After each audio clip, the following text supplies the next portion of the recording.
murders. And then on October 29th, the Army dropped the charges, saying that there was insufficient evidence for prosecution. However, there was a private report of the investigation. The Army's private report says that the charges against Captain MacDonald were not true, which certainly is an enormous difference if you're the person involved. And it's a baffling story. The more you begin to look into it and read about it, a strange picture emerges, either of incredible bungling on the Army's part, which seems quite likely in this case, or that it's just a nightmare, but this man lived through it, and it still is. My next guest is the central figure in this matter, Dr. now, Jeffrey MacDonald.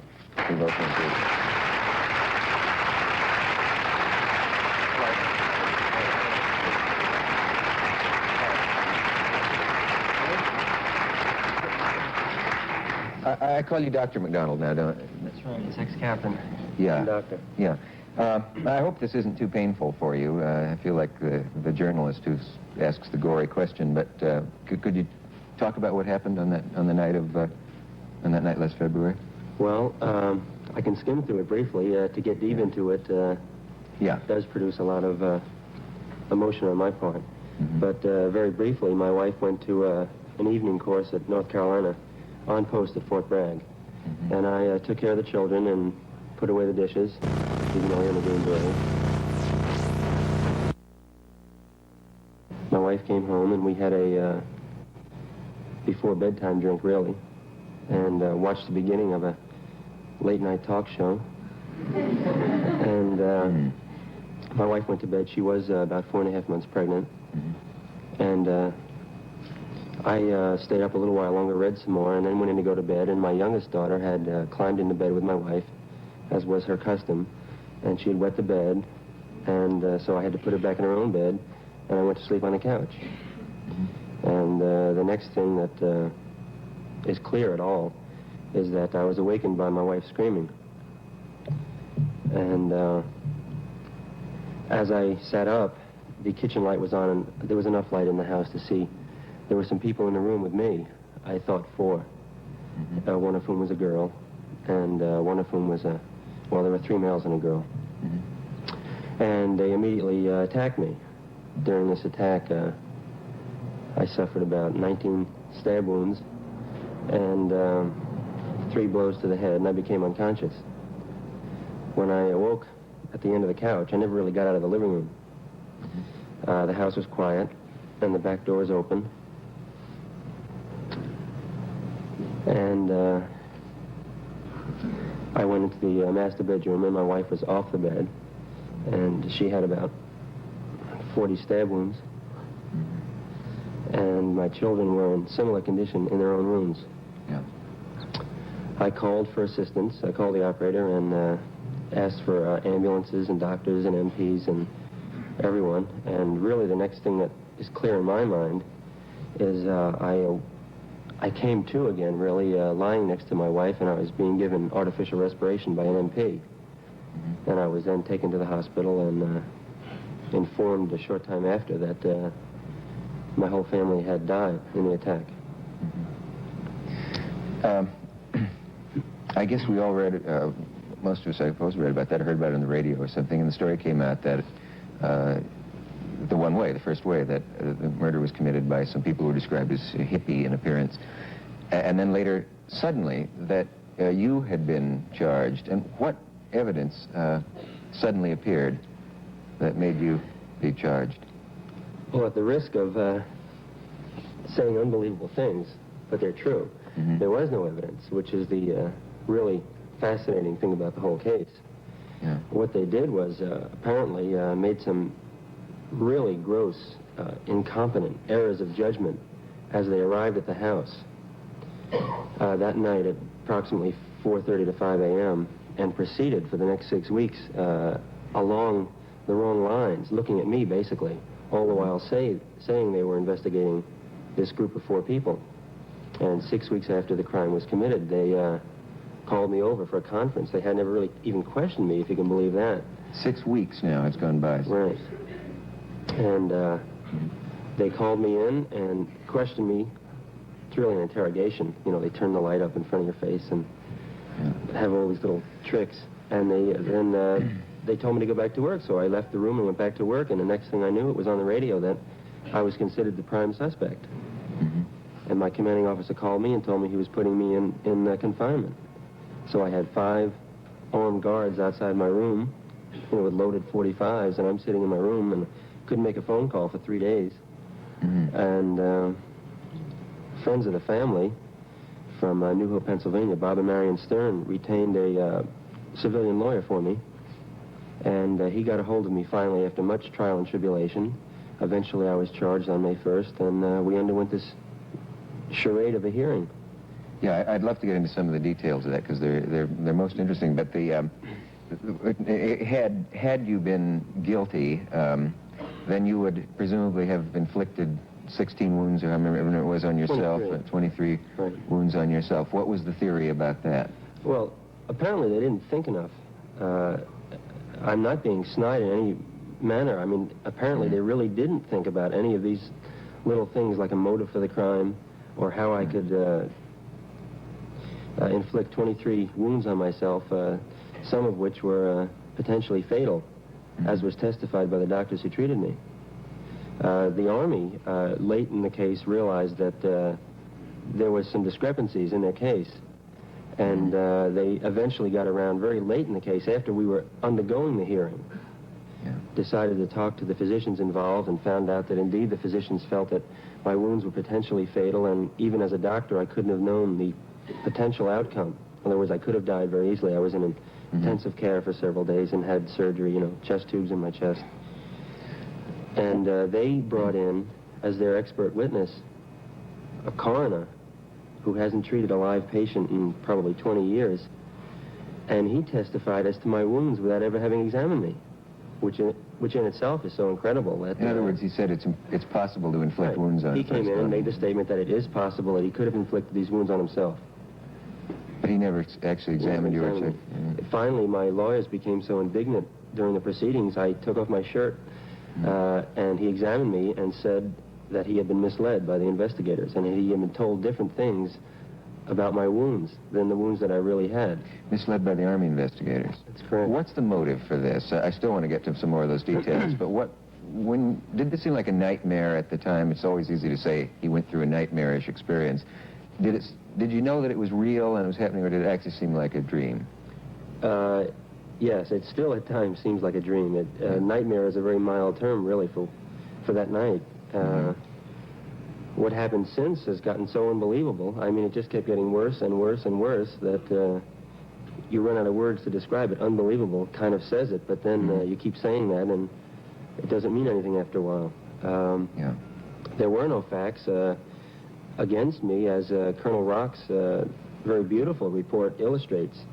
He spent 3 months in the hearing and then spent 5 weeks writing his report, and the report says, and I think I'm saying it verbatim, that he recommends in the interest of military justice and discipline that all charges be dropped because they are untrue. Tell who Colonel Rock is, as opposed to the Army that was... I see. Colonel Warren Rock was appointed as an investigating officer to look into the evidence to see if I should be court-martialed for the murders.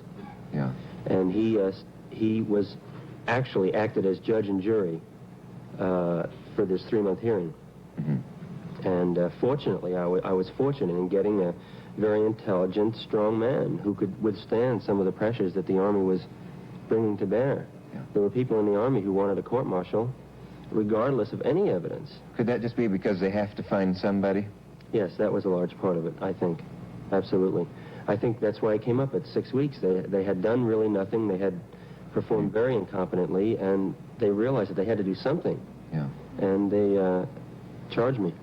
Well, let's talk about some of those things they did or failed to do when we come back. We have a message, and we'll be right back. Charged with this murder. What I read about it was just there was too many things to go into, but there were you get the impression of lost fingerprints, of evidence that was around for months and then it was lost. There was a confused thing over some hair that was found in your wife's hand, and whether it was yours or not, and then that seemed to disappear or something. I'm not being accurate, but that's generally the way it...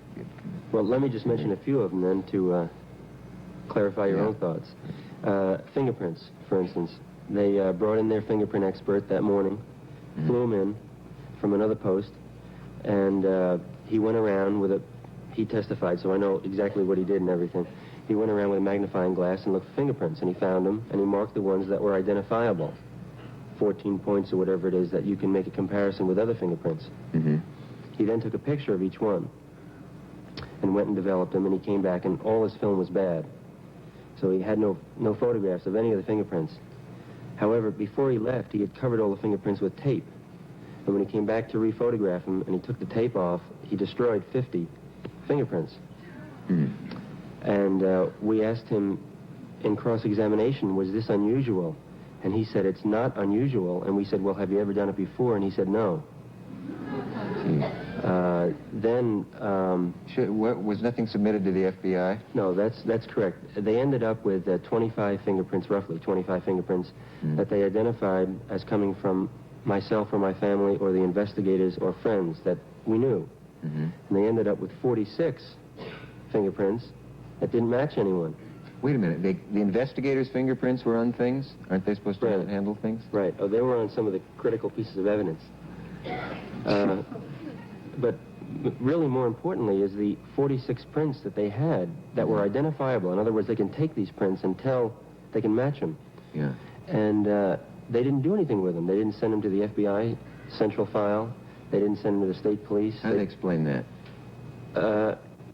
If you can believe this, and it's true, a veteran of 7 years in the Criminal Investigation Division got on the stand and said under oath that he wasn't aware that the FBI checks fingerprints. If you read Dick Tracy as a kid, you know that the FBI checks fingerprints. That's just really as an amazing. anecdote, I received a very nice note from a 6-year-old girl. It was printed from Raleigh, North Carolina, and she said, even I know the FBI checks fingerprints. Yeah. And it's true. It's just so unbelievable that an investigator supposedly trained can make these errors and then make those statements under oath. Now, what is the thing about a woman who was let go or something? That I read it so hastily because... Well, they had a woman in custody who roughly fitted a description that I had given. This particular woman had a blonde wig, and the woman that I saw had blonde hair. I didn't know if it was a wig or not. She also had a large floppy hat and boots. And she was taken into custody, and she said that she did have those things, and she destroyed them the day after the killings because she didn't want to be bothered by the police. She was a hippie in town, and they were, going into the hippie community and asking questions. And then they asked her if she had anything to do with the murders, and she said she didn't think so because she was stoned on drugs. That night? Right, the night of the 17th of February, and she didn't remember what she had done, but she said that had she murdered anyone, she would have remembered it. And they let her go. I mean, that was her alibi. And the investigator thought it was perfectly reasonable. I don't know how much you're supposed to speculate on this kind of thing, but it seems like by that time they had all this evidence that pointed away from you and none that pointed toward you, except that preposterous thing, well, I'm prejudging it, aren't I, about a flower pot that was tipped over, and somebody said a flower pot wouldn't tip over that way or something. This was, it's a difficult concept to grasp because this is what started the whole train of events going down the wrong path. And what happened was, during the struggle in the living room, there was furniture that was knocked over, and the chief investigator of the Criminal Investigation Division, veteran of 19 years, walked into the house at 5 a.m. with the colonel, the provost marshal, the head law enforcement man on post.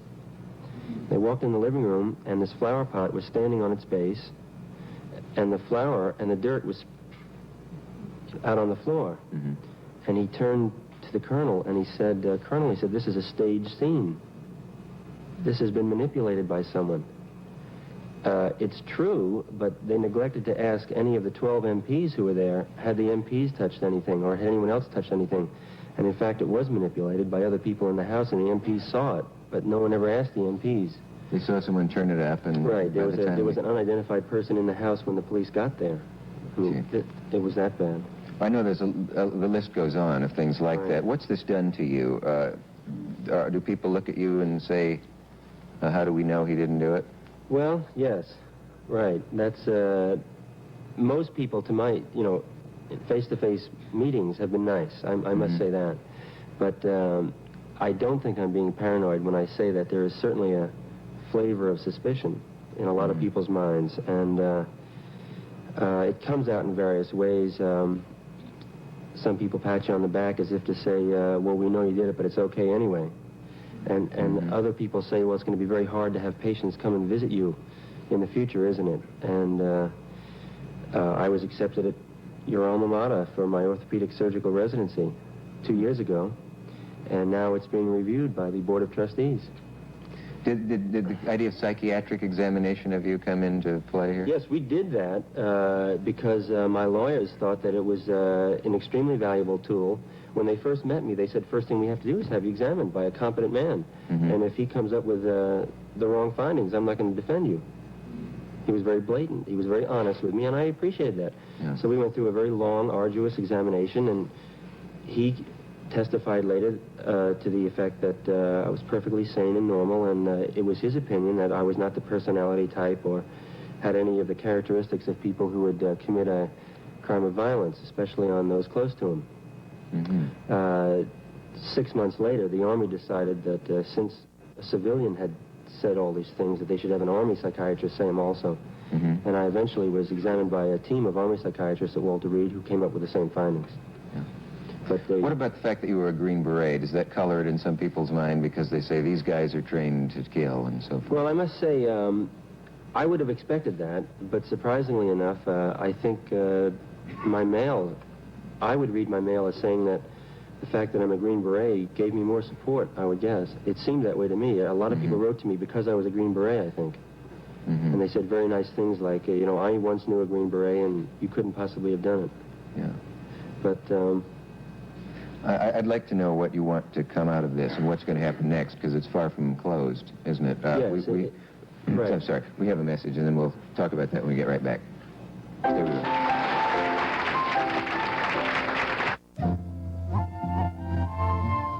Talking to Dr. Jeffrey MacDonald, we have very little time left. What do you want to come of all this, and what's going to happen next? Well, I think Congress is looking into things. We have really two avenues of approach, the Justice Department and Congress. And Justice Department is kind of giving us a runaround. We hope that they get into it in a big way, reopen the old investigation. Congressman Lowenstein is helping you in some ways. Alfred Lowenstein from Long Island, right. Yeah. He's doing a magnificent job, and he's just a great person. This must have cost you a fortune, aside from all the other... Right. Well, aside from my family and whatnot, and the 9 months, somewhere in excess of $30,000. What if you had been dumber and poorer? I'd be in Leavenworth. There's no question. I mean, the Army has it set up so that had I not had a high-powered civilian attorney, even despite the fact that there's no evidence, I might very well have been in Leavenworth, in prison. And what would help, in a sense, clear you? I made a point in the introduction of that wording, the difference between insufficient evidence and not true. That's very important. The Army report, the official Army report, says the charges are completely untrue. And the Army refuses, of course, to let anyone know about this, and refuses to give it out, refuses to let my congressman see it, refuses anything. And then, when they release me, they say they're dropping charges because of a lack of sufficient evidence. And in fact, there's no evidence, which is the whole point of the Congress looking into things now. Not to mention the fact that the perpetrators of the crime are still free. Absolutely. There are at least 4 people running around who have murdered 3 people. Is the trail too cold? I don't know. We found out a lot, spending $30,000 in a little time, some friends, and a little bit of private investigation and my lawyers. We found out an awful lot more than the CID did. Criminal Investigation Division found out. Where are these investigators now who did the original? Well, most of them have been transferred. It's the Army way of handling things. If someone really fouls up, you either give them a medal or you transfer them.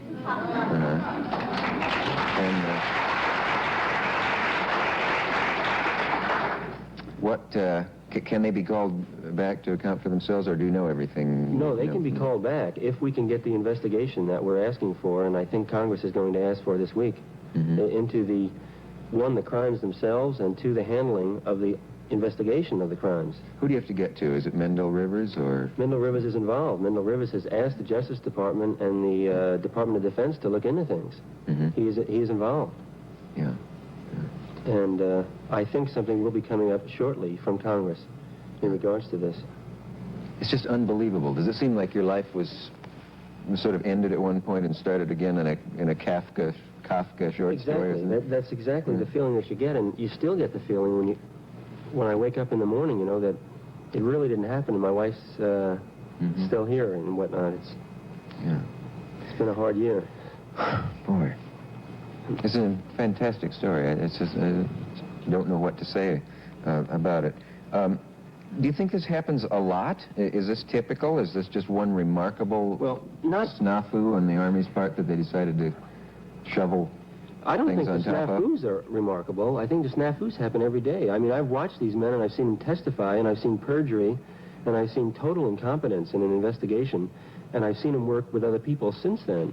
And I don't think that, obviously, the magnitude of the crimes and the violence doesn't happen every day, but their handling of investigations happens every day. No one's aware of it. It's just unbelievable. They have no control. There's no one who controls the Criminal Investigation Division. And they just do what they want. And they bust into someone's foot locker and arrest them for marijuana, and they can bust him, and the commanding officer says, I want him convicted, and he's convicted. And innocent or guilty, he's convicted. And it happens every day in the military, and I think the time has come that someone, I think mainly Congress, has to at least inquire into things and perhaps overhaul the whole military justice system, because it certainly has a long list of grievances, and it's going on every day, and it seems to me to be getting worse. How does this make you feel about the Army that you devoted your life to up to this point and were risking it in? I don't want to give the impression that everything about the Army's bad. I met some really great people in the Army, and I'm comparing them with surgeons that I studied with at Columbia Presbyterian in New York, and I met some really great men. I'd say that they're in a minority, and that the Army protects incompetence, but the whole Army isn't bad. They have a job to do, and very often times they do it fairly well. There are some incompetence, and I got involved with a group of incompetence. I think the Army's image has to change, but that's a whole other story. Well, if some of these reforms can come from this, it may save anybody else having to go through what you've been through. It'll be fascinating to see what happens. And good luck to you. After this brief message, we'll be right back. And this is the CBS...